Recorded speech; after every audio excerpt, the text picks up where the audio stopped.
Well, hello there, ladies and gents. Just two new things regarding the Schofield thing today from me. Something I heard last night and something I've heard this morning, and I think I would suggest they're both potentially huge bits of news that follow on from the whole Schofield debacle.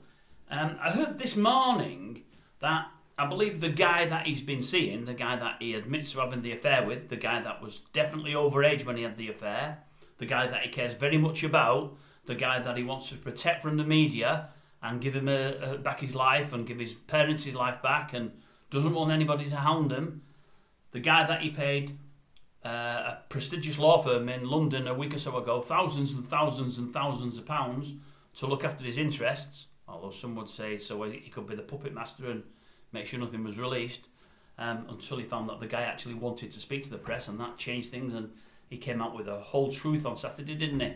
I hear this morning that the guy has said that ITV never ever spoke to him about the alleged affair. They never brought him in. Now, we were always led to believe that ITV conducted interviews with Schofield, with the guy that he had an affair with, or the boy that he had an affair with, and also other members of the show. We heard Holly had asked Philip about things and asked him was there any substance to the rumours, and he said no, a categoric no. But we also heard that, as we mentioned yesterday, the week or was it the month before he actually came out live on TV and admitted he was gay, we heard that this gentleman was at the Soap Awards with Philip. This boy, should I say, he wasn't a gentleman at the time, he was a young boy at the time. He declared his undying love for him to a few colleagues of Schofield's. Everybody panicked.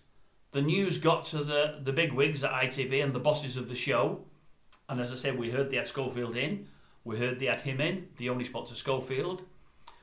We believe that this boy had a bit of an altercation with Schofield on the night of the awards. We also believe he had an altercation with Holly Willoughby on the night of the awards.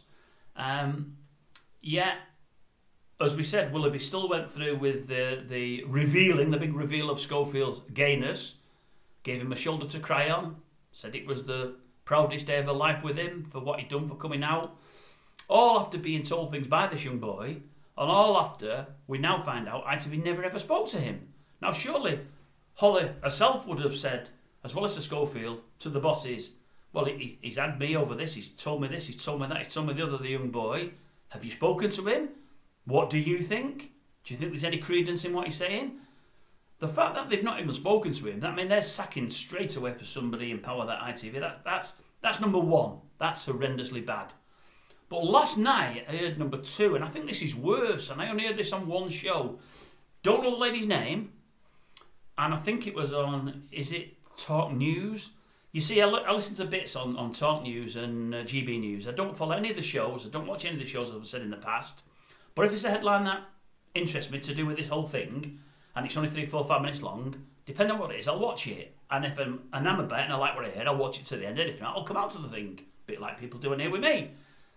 And this lady said something that I thought was very, very strange when I heard it in his first statement. This lady said, when he came out and said in the press last week that there's no super injunctions, he's got no super injunctions at all, and on this boy, there's none on this boy at all, on the lover, and he's got no super injunctions, and to the best of his knowledge, none of his people or legal staff have got any super injunctions on this boy. Well, I thought it was strange that he mentioned injunctions and super injunctions. I thought, well, why would he bring it up? Well, I mean, I know he'd bring it up because people said, there's injunctions out. I thought it was strange when he said, none of my people, none of my legal teams have got any super injunctions against this boy. I thought, well, if they've got injunctions out on your behalf, Philip, you're going to know about it because you've asked them to put these injunctions out. You've paid for the injunctions. They don't do it for free. I thought that at the time, I thought it was weird. But this lady said last night, she said, to my mind, and what's surprising up to now is, there's a lot more mileage in this. I think there's more boys involved. No more men, more boys involved. She said, and I've heard whispers and rumours and what have you about another boy, I think she said on the same show, who's been seen. She said, and one thing I will say, and I'm not going to name any names, that's all of the way interviewers, they don't mention any names. When he said about no injunctions, and as far as he knew, no injunctions were part by his legal team, she said he ended it with, against this boy, or against the boy he's had the affair with, the boy that we're all talking about, the boy that we all know. She said, he never mentioned injunctions per se against anyone and everyone. She said, I'm pretty certain there's other boys, but at least one more boy involved. And I'm pretty sure he has got injunctions against him. She said, and if that comes out, that would blow the whole thing out of the water. That's worse than we've already heard up to now. That's what she thought. Or something along them lines. I might have it slightly wrong. I can't find the clip on YouTube. I went to look at it again before doing this piece. But I know she said it. She's some kind of reporter. I think it was Talk News. And she says she thinks there's more. It isn't just this one lover. And who knows? This other boy, assuming it was a boy, there's injunctions there. I mean, this boy might have been even younger than the 18 that we think the one he's been with.